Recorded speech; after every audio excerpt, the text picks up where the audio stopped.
Vin Callis turned around at the counter of Weller's Mercantile on a Wednesday morning in April at the sound of Rem Crocker's voice, the pitch of a man about to make a public scene, and set the small parcel of nails he had been buying back on the counter and waited to see whether the scene would need his attention. The scene needed his attention. Rem Crocker was leaning across the counter at the widow Amity Larch, waving a folded piece of paper in her face. He was saying, "Ma'am, this is a note. Your late husband Cyrus signed it. It says he owed my partnership $440 at his death. The note passed to me at his death. I have been patient 16 months. I am not patient any longer. You will pay the $440 by Friday, or I will file at the county on Monday to take the Larch homestead in satisfaction, in front of every soul in this mercantile. Please, stop pretending you did not hear me." Amity Larch, 28, in a plain gray day dress, with a plain apron over it, had been holding a small tin of pepper at the counter. Her free hand was set on the counter in front of her. Her face had gone very white. She was not, however, weeping. She was speaking, quietly, in the plain, honest voice of a woman who had been running her husband's small homestead 16 months, and had learned, in those 16 months, that a plain, honest voice was the only voice that kept. She said, "Mr. Crocker, my late husband Cyrus never signed any $440 note in your favor. Cyrus and you dissolved your partnership in '79. I have the dissolution papers in the plain, honest, small strongbox at my kitchen. If you have a $440 note in Cyrus's name, that note is from '78 or earlier and was included in the dissolution settlement. Please leave the mercantile. I will not pay $440 I do not owe." Rem Crocker said, louder, "Ma'am, the note is dated April of '82. It is after the dissolution. You are lying." Amity Larch went very still. She said, "The note cannot be dated April of '82. Cyrus was in bed with a lung sickness from January of '82 until his death in July. He did not, in April of '82, sign a note. I was with him every day." Rem Crocker said, "Ma'am, he signed." Vin Callis, 41, quiet, in the plain dark coat and the plain silver Wells Fargo Express Company badge on his lapel of a plain honest express messenger of 11 years, walked from the far counter to the near one. He said, in a mild plain voice, "Mr. Crocker, may I see the paper?" Rem Crocker turned. Rem Crocker knew Vin Callis plainly. Vin Callis had ridden the plain honest Denver to Cutbank route for 4 years, and had, in that time, been a plain honest witness to a great many county documents that had passed through the express office. Rem Crocker also knew, plainly, that Vin Callis was a trained forgery examiner, because Vin Callis had been sent to Denver on company expense in '83 for a fortnight of specific instruction in the plain honest identification of forged signatures. Rem Crocker said, "Callis, stay out of this." Vin Callis said, "Mr. Crocker, let me see the paper." Rem Crocker did not hand it to him. Vin Callis said, mildly, "Mrs. Larch, do you object to my examining the note?" Amity Larch said, "Sir, I do not object." Vin Callis said, "Mr. Crocker, the widow has consented. Please hand me the paper. If you do not, I will fetch Sheriff Hollins across the square in 10 minutes, and we will do the examination with the sheriff present, and the sheriff will file a plain, honest county incident report on the whole conversation you have been having at the counter." Rem Crocker handed him the paper. Vin Callis took the paper to the light at the small window. He turned it. He held it against the light so that the plain, honest fibers of the paper could be seen. He tilted it a small degree so that the plain, honest ink could be examined against the paper's plain, honest surface.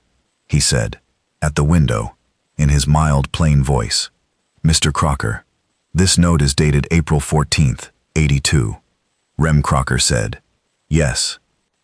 Vin Callis said, "The paper is a Denver Farm and Stock Bank commercial note stock. The paper of that specific stock was not issued to the Denver Farm and Stock Bank until March of '83. Rem Crocker went very still. Vin Callis said mildly, "In other words, Mr. Crocker, the paper this note is written on did not exist in April of '82. It came into existence 11 months after the alleged signing date. The note is a forgery. It is a plain, honest forgery of a plain, honest signature. The paper stock was, however, a poor choice by the forger. Rem Crocker said nothing. Vin Callis said, "Mr. Crocker, I would ask you plainly to walk out of the mercantile with me now. Sheriff Hollins is across the square. He will need to see this note, and he will need to hear from you plainly how it came into your hand. I understand your late partner may have given it to you as a favor in a Denver alley in '83. That is a matter you and Sheriff Hollins will discuss. It is not a matter Mrs. Larch is under any obligation to hear at this counter. Please come." Rem Crocker walked out with Vin Callis at his elbow. He was arrested at Sheriff Hollins's desk at 10:42 on the Wednesday morning. Vin Callis came back to the mercantile at 11:15. Amity Larch was still at the counter. Old Weller had brought her a cup of coffee.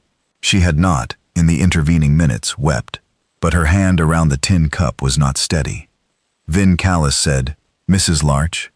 Amity said, "Mr. Callis." He said, "Mr. Crocker will not be at your door on Friday. The note is destroyed. Sheriff Hollins has him, and a Denver attorney will be riding up on the 4 o'clock stage tomorrow to look at Mr. Crocker's other paperwork. It is likely Mr. Crocker has 3 or 4 other forgeries in his desk. That is Denver's concern. It is not yours." Amity Larch set the coffee cup down carefully. She said, "Mr. Callis." He said, "Vin, if it suits you." She said, "Vin, may I ask you a plain thing?" He said, "Please." She said, "Would you allow me to drive you home in my buckboard for a plate of supper this evening? I have been running my late husband's homestead 16 months alone, and I have not, in 16 months, been able to say thank you to any man for a plain, honest kindness, because no plain, honest man has done one until this morning. I would like to say thank you at a plank table, please." Vin Callis said, "Mrs. Larch." She said, "Amity." He said, "Amity, I would be honored. I will ride out at 6. He rode out at 6. He came out for supper on Wednesdays after that, from mid-April to July. He came out at 6. He ate at the plank table. He read the paper to Amity in the parlor for an hour after supper, because Amity was, plainly, a widow who liked to have the paper read to her at the plank table. He mended her south fence on the second visit, because it needed mending, and he had, until his 40th birthday, been a plain, honest fence mender in his father's Missouri fields. He met her elder brother, Silas Larch, who ran the small dairy across the road, on the 3rd visit. He met her nephews. He met her small collection of chickens and her one plain, honest border collie called Trip. He did not, in April, May, June, or the first half of July, press her. On the 3rd Sunday of July, at the plank table over supper, Amity Larch said, "Vin." He said, "Amity." She said, "I would like to say a plain thing. I have been rehearsing it 2 weeks. May I say it?" He said, "Please." She said, "I have been in love with you since the mercantile counter in April. I did not know I had been until the 2nd Wednesday of May, when you read me the county paper's small, honest paragraph about Denver's expansion of the express service to a 2nd line, and I understood at your voice that I had been. I have said nothing since, because you married me a supper of thanks, and I did not want to press against the supper of thanks. I am pressing against it now, because a plain widow of Larch Homestead has run out of patience with herself. Please marry me, Vin Callis." Vin Callis set his fork down. He said, "Amity Larch." She said, "Yes." He said, "I have been in love with you since the mercantile counter in April also. I have been holding it since. I have been holding it because I did not want you to feel that a plain, honest express messenger of 11 years was pressing on the strength of one plain, honest forgery examination. I have been holding it. I will hold it no longer. I would very much like to marry you." Amity Larch said, "Then we will." The circuit preacher married Vin Callis and Amity Larch in the front room of the Larch homestead on the last Sunday of August. Amity's brother Silas gave the bride away. Vin's district superintendent at the Wells Fargo Express Company, an old friend called Petherbridge, rode up from Denver to stand witness for Vin. Sheriff Hollins came out. Old Weller of the mercantile came out. Rem Crocker, from his cell at the county jail awaiting his transfer to Denver for the further charges, sent, plainly, No card. 2 years on a warm September evening at the Larch Callis homestead, Amity Callis sat on the porch step, with Vin beside her, and their small son Vincent, 10 months old, asleep against her chest. Vincent had his mother's steady jaw and his father's careful gray eye. Vin said, "Amity." Amity said, "Vin."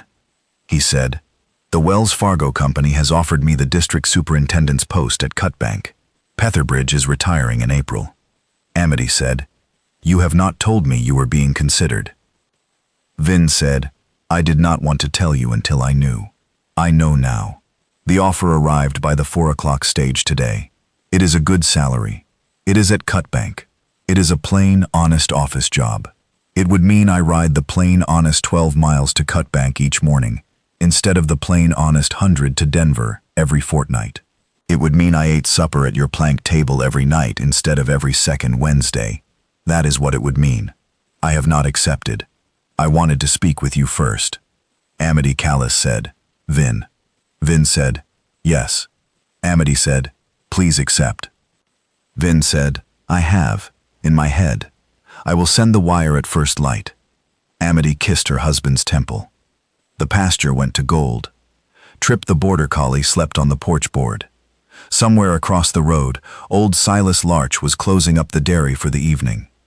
And Amity Larch Callis, who had held a small tin of pepper at Weller's mercantile counter at 10:05 on a Wednesday morning in April, while a plain, honest fool had shouted at her about a forged $440 note, put her cheek against her husband's shoulder, and understood that the good, slow country had, in its good, slow way, arranged a plain, honest fool's greed and a plain, honest express messenger's plain, honest fortnight of Denver instruction, and had, on the strength of one plain, honest examination of a plain, honest paper stock at a plain, honest small window, given her back not just her Larch homestead, but the whole rest of a household at that homestead, under a plain, honest Wells Fargo lapel badge she had, in her 16-month widowhood, all but stopped believing was arrangeable. And so it had been.